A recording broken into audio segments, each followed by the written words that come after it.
જય શ્રી કૃષ્ણ. જય હો, મંગલમય હો. કાલની વાત સમજી ગયા હશો. માના ખજાનામાં તો દિવ્ય કર્મોનો ભંડાર ભર્યો છે, પણ સરપ્રાઈઝ જોઈએ તો દંગ રહી જવાય. પહેલું તો સહજ કર્મને નિર્દોષ કહ્યું છે. કાલે આપણે જોયું ને પહેલા દિવસે કે સહજ કર્મ હાથ હલ્યો કે ઉપર નીચે થયો એ તો સહજ છે કર્મ. બીજું, સ્વાર્થી કર્મ કદી ફળ નહીં આપે, પણ હા, સ્વાર્થ જો સમષ્ટિના ઉત્થાન માટે હશે, સમાજના ભલા માટે હશે, જ્ઞાતિના લોકો માટે હશે કાર્ય, તો એના ફળો ખાટા મીઠા મળશે. કારણ કે થોડું લોઢું ભળેલું છે. કયું લોઢું? વાહની ખટાશ ભરેલી છે, પ્રશંસાની જડતા ભરેલી છે. પ્રશંસા ન મળે તો કાર્ય છોડી દઈએ, તેથી ફળને ખાટું કરી દે. ત્રીજું, કર્મ કર્તવ્ય કર્મ. કહેવત છે કે કરી કરીને ધોઈ નાખ્યું. કર્યું ખરું, પણ દિલથી નહીં કર્યું.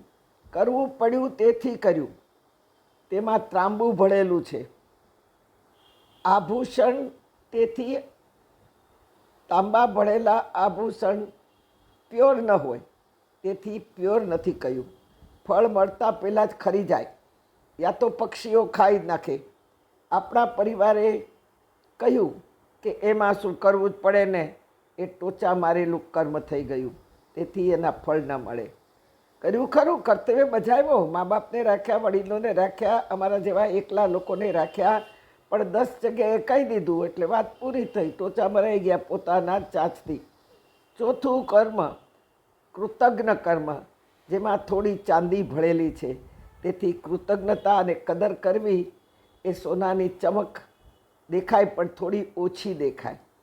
જે 18 કેરેટનું હોય, કારણ કે બોલી બોલીને પણ એઠું કરી નાખ્યું હોય. કોઈને કામે લાગ્યા હોય, એ કોઈનું ભલું કર્યું હોય, કોઈને લાભ અપાવ્યો હોય, કોઈની સેવા કરી હોય, તો બીજાને 4 જણને કહી દીધું એટલે આપણું જ કર્મ આપણે એઠું કરી નાખ્યું. પાંચમું, ધાર્મિક કર્મ, ધર્મ કર્મ. એ પણ ક્રિયાકાંડમાં લાખની જેમ ઓગળી ગયું. આ પાંચમું ધર્મકંડ કર્મ જે છે, જેનો દાગીનો આભૂષણ, એમાં લાખ ભેળવેલું છે. તેથી ઓગળતા વાર નહીં લાગે. કાંડું હલે, પણ કાળજું ન હલે તો ન ચાલે. આજે ખજાનાનું દિવ્ય ભવ્ય 24 કેરેટનું સોનાનું કર્મ, જે દાગીનો, એને કહેવાય સેવા કર્મ, જે પવિત્ર છે, પ્રભુ પ્રિય છે. પણ સેવાનો અર્થ સમજાય તો જ. ઘરમાં જે આપણે કરીએ છીએ રોજના દૈનંદિનમાં, એ છે ક્રિયાકાંડ, તેને પૂજા કહેવાય. પણ પ્રેક્ટિકલ જોવા જઈએ, સાકાર સ્વરૂપે, સગુણ સ્વરૂપે જોવા જઈએ, સગુણ એટલે પ્રત્યક્ષ, આપણે જે આંખે જોઈ શકીએ છીએ કરેલું કર્મ, એને સેવા કહેવાય. બાકી સ્વરૂપની સેવા કરીએ, મૂર્તિની સેવા કરીએ, ફોટામાં ભગવાન ઊભા હોય એની સેવા ન કરીએ, પૂજા કહેવાય. એ સેવા નથી કહેવાતી. સ્વરૂપની, મૂર્તિની, ફોટાની જે કરીએ છીએ તે પ્રત્યક્ષ નથી, તે અપ્રત્યક્ષ એટલે નિર્ગુણ રૂપ છે. અને એની જે પૂજા અર્ચના, અભિષેક, આરતી, પ્રસાદ થાય, તે નિર્ગુણ પૂજા છે. સેવા ન કહેવાય. સેવા કોને કહેવાય તો જાણીએ.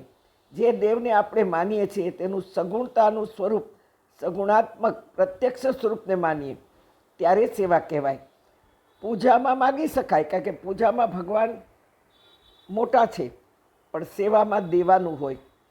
લાલાની સેવા કરીએ તો શું કરીએ? એને સ્નાન કરાવીએ, એને વસ્ત્રો બદલીએ, એને ભોગ ધરીએ, એ સેવા કહેવાય, એ પૂજા કહેવાય.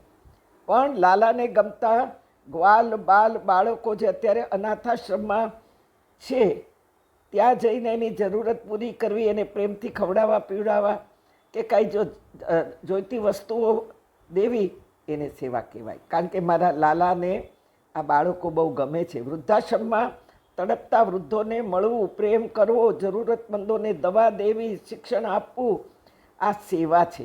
કલાકો સુધી પૂજા કરવી, આ વૃદ્ધોનું કામ છે. 60, 70, 75 વર્ષે સંસારની બધી જવાબદારીઓ પૂરી થઈ ગઈ હોય, પછી ભલે 4 કલાક બેસીને પૂજા કરે, સેવાનું નામ આપે, કંઈ વાંધો નહીં. કારણ કે જેટલું એ સેવામાં અને પૂજામાં બેસશે અને રહેશે, એટલી એ લોકોથી પણ ઘરના લોકોને પણ શાંતિ મળશે અને સેવા પૂજા કરનારને પણ શાંતિ મળશે. જેટલું ઓછું બોલાય એ ઉંમરમાં એટલું સારું. ડૉક્ટરો ડ્યુટી છોડીને, બાળકો અભ્યાસ છોડીને, યુવાનો કોલેજ છોડીને, જોબ છોડીને પૂજા ન કરી શકે. કાલે વાત